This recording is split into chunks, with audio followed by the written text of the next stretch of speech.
नमस्कार दोस्तों, अगर आप सिर्फ एक ही दिन में मथुरा का मुख्य प्रसिद्ध मंदिरों की दर्शन करना चाहते हो तो ये वीडियो आपके लिए है।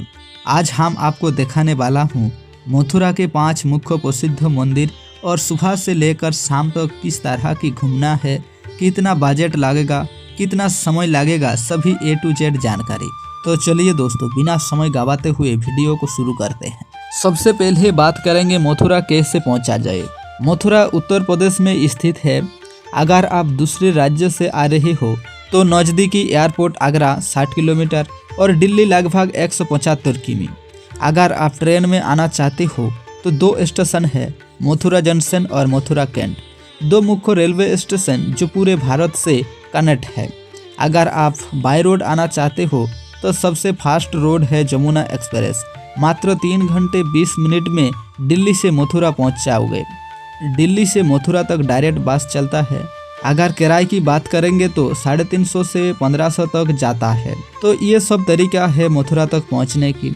अगर आप सुबह सुबह मथुरा तक पहुंचते हो तो मैं आपको बताऊंगा कैसे आप एक दिन में पूरा मथुरा घूम सकते हो। पहला है द्वारकाधीश मंदिर। मथुरा रेलवे स्टेशन से द्वारकाधीश मंदिर की दूरी करीब 4 किलोमीटर है।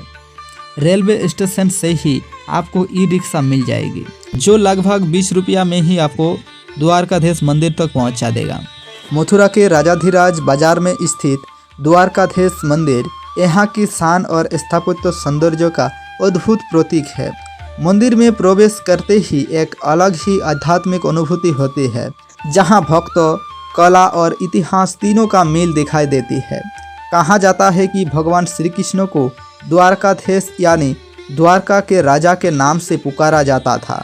उसी प्रेम और भक्ति के भाव से इस मंदिर का नाम पड़ा द्वारकाधीश। इस मंदिर का निर्माण 1814 में ग्वालियर रियासत के खजांची सेठ गोकुलदास पारीक ने करवाया था।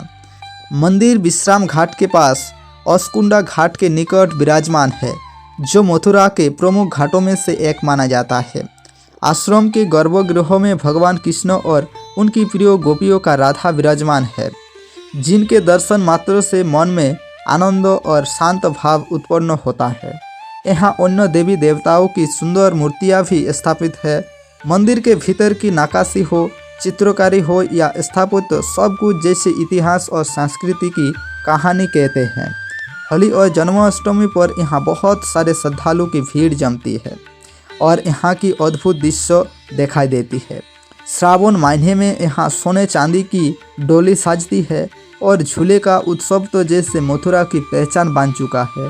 यहाँ हर वर्ष लाखों श्रद्धालु इस उत्सव का आशीर्वाद लेने यहाँ पहुँचते हैं। रोजाना हजारों की संख्या में भक्त और पर्यटक यहाँ दर्शन करने आते हैं और मंदिर का प्रबंधन वल्लभाचार्य संप्रदाय द्वारा देखा जाता है।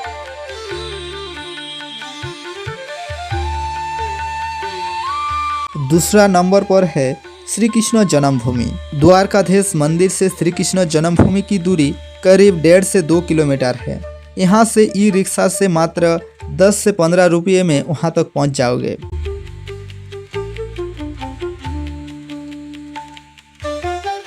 श्री कृष्ण जन्मभूमि मथुरा का ये पवित्र स्थान, जहाँ स्वयं ठाकुर जी की जन्म हुआ था।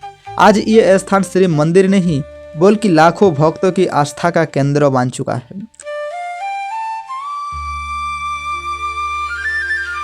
और ये मंदिर ऐतिहासिक रूप से कई बार नष्ट हुआ और पुनर्निर्मित हुआ, और आज भी ये मुख्य मंदिर, गर्भगृह और शाही ईदगाह मस्जिद के साथ साथ कई अन्य मंदिर है जो जन्माष्टमी और अन्य त्योहारों पर भक्तों से भरा रहता है। हालांकि सुरक्षा कारणों से मोबाइल और कैमरे ले जाने की अनुमति नहीं है मंदिर के भीतर। तो ये मंदिर सुबह 6 बजे से दोपहर 12 बजे तक खुला रहता है, फिर शाम 3:30 बजे से रात 8:30 बजे तक खुला रहता है।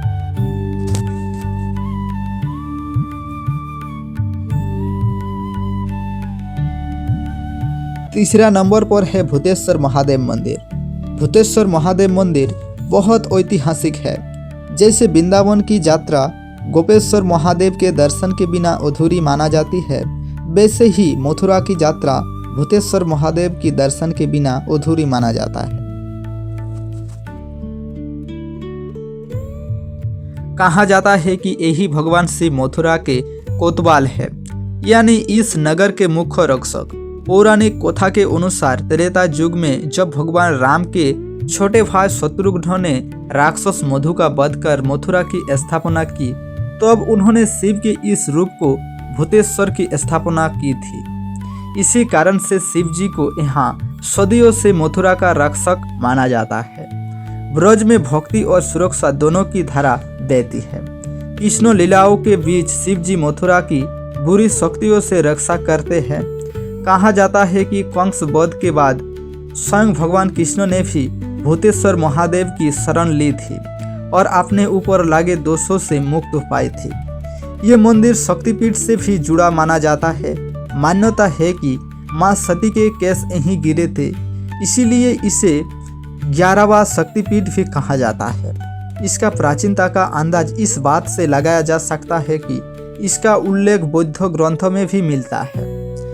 आज भी यहाँ भक्तों की भीड़ लगी रहती है। यहाँ पर ना कोई दिखावा, ना कोई बनावटी, एक सहज शांति और अद्भुत आध्यात्मिक अनुभव मिलता है यहाँ पर आने से। मथुरा घूमने वाले कई यात्रियों के लिए भूतेश्वर महादेव दर्शन एक अद्भुत नज़ारा है। चौथा नंबर पर है पोतरा कुंड। पोतरा कुंड की भूतेश्वर महादेव मंदिर से दूरी करीब 700 मीटर है। आप पैदल छोटे छोटे गलियों में से पहुंच सकते हो। श्री कृष्ण जन्मभूमि के पास बसे इस छोटे से कुंडों को पोखरा या पुत्र कुंड कहा जाता है। कहते हैं कि जिस रात देवकी और वसुदेव ने कृष्ण को जन्म दिया था, उसके बाद यही इस कुंडों के जल में उनके वस्त्र धोए गए थे। इसी कारण से इसे पवित्र कुंड भी कहा जाता है। सदियों से यहाँ एक मान्यता चली आ रही है। निसंतान दंपति यहाँ स्नान और पूजा करके संतान की मांग करते हैं और कई भक्तों की मनोकामना पूरी होने की कथा आज भी सुनने को मिल जाती है। इसीलिए यहाँ खास तौर पर आइएगा अष्टमी और एकादशी पर खूब भारी भीड़ होती है। इतिहास में ये कुंड काफी कंस के कारागार के अंदर हुआ करता था, लेकिन बाद में इसे भव्य रूप दिया गया। आज भी कुंडों के आसपास वही पुराने स्थापत्य देखने को मिल जाएगा। नंबर 5 पर आता है कंस की किला, जिसे कंस की टीला भी कहा जाता है। कंस की टीला मथुरा का वो स्थान माना जाता है जहां कंस का किला था। समय के साथ किला तो नष्ट हो गया, लेकिन टीला आज भी अपनी पहचान और इतिहास लिए खड़ा है। स्थानीय लोग इसे कंस का राज दरबार भी कहते हैं, जहां से उसने पूरे मथुरा पर शासन किया था। पौराणिक कथा के अनुसार यही वो स्थान था जहां कंस ने अपनी बहन देवकी और वसुदेव की कैद किया था और यहाँ से उसने कृष्ण को मारने के लिए आपने दूत भेजा था। जब कृष्ण गोकुल और वृंदावन में बड़े हो रहे थे, तब कंस लगातार उसके बारे में चिंतित और भयभीत रहते थे। यही वो स्थान है